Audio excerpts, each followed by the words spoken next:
My mother looked at me across the mahogany table. Her eyes filled with that familiar, elegant disappointment. "You'll never have Scarlett's vision, Kennedy," she said, swirling her wine. "You're just code." Everyone stopped eating. My father nodded. My sister smirked. But I didn't shrink away. I stood up, smoothing the napkin on the table. "Then ask her vision to pay back the $82,000 I wired you last year," I said. The room went dead silent. I walked out before they could close their mouths. Drop a comment and let me know where you're listening from and what time it is for you right now. I'd love to know who's part of our community. I drove back to the city in silence. The air conditioning was a low, steady hum. My hands gripped the steering wheel until my knuckles turned white. I kept replaying the scene. To them I was Kennedy the machine. Kennedy the wallet. They didn't know that 12 hours ago, I had stopped a cyber attack that would have crippled a regional hospital network. To my parents, Aaron and Paul, my career in cybersecurity was just tech support. It was soulless. It lacked the artistic flair of Scarlett's fashion sketches, even though those sketches had never earned a dime. My phone buzzed. An automated notification from my bank. Transfer successful. Estate upkeep. $5,200. I felt a wave of nausea. That money was for the maintenance of their Connecticut estate. 4 years ago, my father claimed their retirement funds had crashed. He said they would lose the family home if I didn't step in. So I did. Every month, $5,200 left my account. I told myself I was being a good daughter. But driving down the interstate, watching the city lights blur, I admitted the truth. I wasn't paying for a house. I was paying a subscription fee for their love. In economics, the sunk cost fallacy is the tendency to continue investing in a losing proposition because of what you have already paid. You are terrified to cut your losses because walking away means admitting it was all a waste. That was me. I was the investor in a failing startup called My Family. I thought if I paid enough, the transaction would finally clear. I pulled into my apartment garage. My building was modern, secure, and sterile. My parents hated it. I loved it. It was safe. Up on the 30th floor, my servers were humming in my office. This was my domain. Logic ruled here. I sat down and woke up my monitors. I opened my banking portal. There it was. The transfer to my parents. And right below it, a transfer from 2 days ago. $82,000. Sent to Scarlett Brand, LLC. Seed money. That's what my father had called it. He said Scarlett had a vision that would revolutionize luxury athleisure. He said if I invested, I would be a silent partner. I looked at the numbers. Clean, sharp, undeniable. My family called me a robot because I looked at the world through data. But data doesn't lie. I opened a terminal window. If they wanted to treat me like a back-end server, fine. I would run a diagnostic on the network. I cracked my knuckles and started typing. It was time to audit the family business. 2 weeks later, I walked into the launch party for Scarlett Studio. The venue was a converted industrial loft in the meatpacking district. It was screaming with pretension. Champagne towers, a DJ in a glass cage, and enough white lilies to bury a small country. I did the mental math. The venue was 15,000. Catering was 10. This wasn't a startup. It was a vanity project fueled by my bank transfers. I was wearing my work clothes, a tailored blazer, because I had come straight from the office. My mother, Erin, intercepted me near the bar. She was wearing a silk gown that cost more than my first car. "Oh, Kennedy," she sighed. "You look so corporate. Couldn't you have found something with a soul? This is a celebration of art." "I came from work, Mom," I said flatly. "Someone has to work." "Always so transactional," she murmured, turning away to wave at a minor celebrity. I walked deeper into the room. Near the VIP section, my father was holding court with potential investors. He gestured expansively towards the runway where Scarlett's designs, torn hoodies and safety pins, were displayed. "It takes vision to spot genius," I heard him say. I told Scarlett, "I'll put up the capital, you bring the magic." We wanted to give her the runway she deserved. Froze. He put up the capital. I felt the ghost of that $82,000 transfer burning in my pocket. I stepped into the circle. "Dad," I said. He looked annoyed before smoothing it over with a politician's smile. "Gentlemen, this is my other daughter, Kennedy. She is in computers. Cybersecurity. She's the back-end server of the family. Keeps the lights on. Necessary work, But you wouldn't want to watch it happen. The men laughed. Back-end server. Invisible. Utilitarian. I walked away.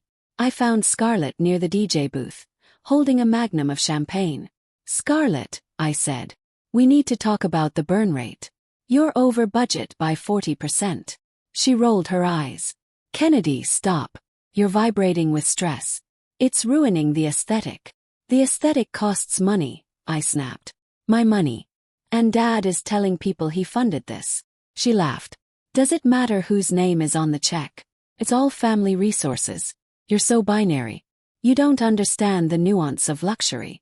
This party is an investment. An investment has a return, I said. This is an incinerator. You're just jealous, she sneered. You sit in your sad little apartment with your code, and you hate that I'm creating something tangible. You're just the tech support, Kennedy. Let the creatives handle the vision. She turned her back on me to take a selfie. Tech support. Back-end server. Datum. They didn't just take the money. They despised the work that created it. I set my drink down. If I was a machine, it was time to stop feeling and start processing. I walked out of the party. I got into my car, opened my laptop, and tethered it to my phone. If I am a machine, I whispered, then I will run a diagnostic. I logged into the state business registry. The party was over. I drove home with a cold, humming Focus. Back in my apartment, I sat in the dark, lit only by my monitors. I wasn't Kennedy the daughter anymore. I was Kennedy the analyst. I started with the wire transfer. $82,000 to Scarlett Brand, LLC. I pulled up the state's business registry. Found the filing. Registered agent, Paul. My father. I pulled the articles of organization to see the equity split. Scarlett, 40%. Aaron and Paul, 60%. Froze. My parents owned 60%. But I knew their finances. They had zero liquidity. So where did the capital come from? I overlaid my bank statements with the LLC's formation dates. The dates matched perfectly. The day I wired the seed money was the day they capitalized the company. They hadn't treated my money as a loan to Scarlett. They treated it as their money. They laundered it through their accounts and used it to buy equity for themselves. I wasn't an investor. I was the uncredited bank. In sociology, the golden child and scapegoat dynamic is well known. But this was economics. A closed system needs resources. Scarlett was the product, the shiny object. I was the extraction zone. Coal mine. My purpose wasn't to be admired. Mines are strip-mined and depleted so skyscrapers can be built elsewhere. If I succeeded, it would devalue Scarlett. They needed me to be the soulless back-end server. Because if I had value beyond utility, they would have to acknowledge they were robbing a person, not just accessing an account. I stared at the screen. The anger didn't come. Just icy calm. The relationship was dead. Now for the autopsy. I navigated to the corporate credit inquiries. I ran a search on my own social security number. There was a credit inquiry from a commercial lender. Premier Business Credit.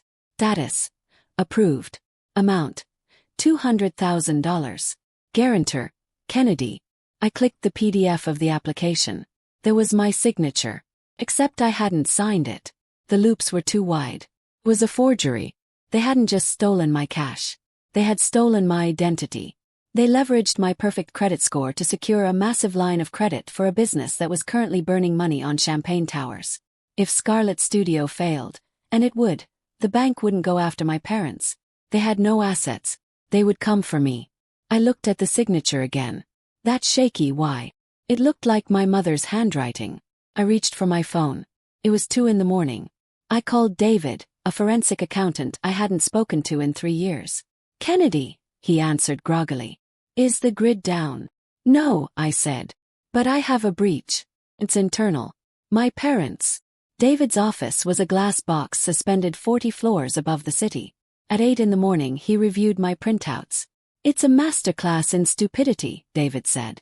They listed you as the guarantor because your credit score is perfect. But look at this exposure. This is a revolving line of credit. $200,000. If Scarlett Studio declares bankruptcy, the bank liquidates you. It's the co-founder betrayal, David added. They made you a partner in the risk, but a stranger to the profit. I need to kill it, I said.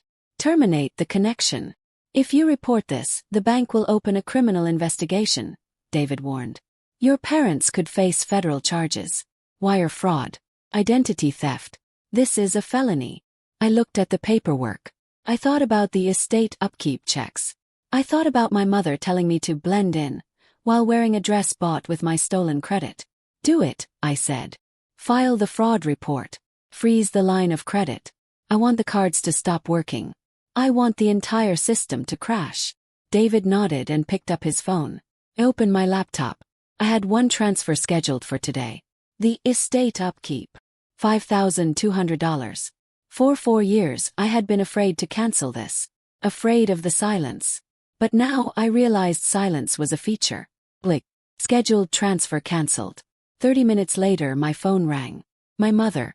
I didn't answer. Then my father. Voicemail. Then a text from Scarlett. Credit card declined. Embarrassing. Fix this. And a text from my mother. The estate check didn't clear. Paul is hyperventilating. We need to talk. I typed a reply. I agree. Emergency board meeting. Tonight. 7 p.m. Have the books ready. The freeze is active, David confirmed. Good, I said. I have a presentation to prepare. I pulled into the Connecticut estate at 6:58. The house looked like a sanctuary of old money, but I knew it was a house of cards. I walked in with my laptop and a portable projector. The dining room atmosphere was thick. My father, Paul, paced with a scotch. My mother, Erin, dabbed her eyes. Scarlett slumped in a chair. You have some nerve, my father spat. Canceling the transfer. Freezing the accounts. Do you have any idea how embarrassing it was when the card declined? Kennedy, please. My mother trembled. We are a family, not a corporation you can just shut down. I didn't sit. I set up my projector on the sideboard and pointed it at the wall. What are you doing? Scarlett snapped. This isn't a PowerPoint, Kennedy. It's our lives. Correct, I said. It is the financial architecture of your lives. You called an emergency meeting. I prepared a deck. I hit the spacebar. A spreadsheet projected onto the wallpaper. Slide 1. Capitalization table. Scarlett Brand LC. $82,000 wired from my account, I said. You told me it was a loan. But according to state filings, that money purchased 60% equity for you. Erin and Paul.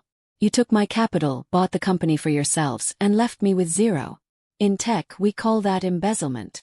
My father stopped pacing. We were managing it for the trust. You don't understand business. I understand math, I said. And the math says you stole it. Click next. Slide 2. Premier Business Credit. Application number 9902. The screen filled with the loan application and the forged signature. This, I pointed, is the guarantor signature. It says Kennedy. But the loop on the Y matches Mom's handwriting. The room went dead silent. My mother's face turned terrified. That is financial identity theft, I said. It is a federal crime. You leveraged my credit score to fund a business with a burn rate of $40,000 a month and zero revenue. We needed liquidity, my father shouted. The estate is expensive. We were going to pay it back. We were protecting you from the risk. Protecting me? I laughed. You made me the guarantor. You put all the risk on me.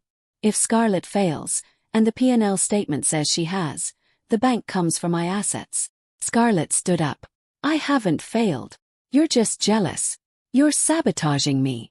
I didn't sabotage anything, I said. I audited the system. And the system is corrupt. Closed the laptop. The room plunged back into shadows. I spoke to the bank's fraud department this morning, I said. I reported unauthorized activity. They have frozen the line of credit and opened an investigation. You ungrateful little bitch, my father whispered. We raised you. You gave me a bill, I said. And I'm done paying it. My mother reached across the table. Kennedy, please. We could lose the house. We could go to jail. Don't be so cold. Don't be so robotic. I looked at them. They weren't sorry they stole. They were sorry the ATM stopped working. They had mocked my logic my whole life. And now that competence was dismantling them. Picked up my laptop. You called me a robot, I said, my voice devoid of emotion. You said I was just code. Well, robots don't have guilt. They just execute the program. I'm executing the termination protocol. Kennedy, my father roared. If you walk out that door, you are dead to this family. Paused at the door. Dad, I said. I was never alive to you. I was just a back-end server. And the server just went offline. I walked out. I heard glass shatter behind me. I didn't flinch. The fallout was bureaucratic. Financial crimes don't end in screaming. They end in paperwork.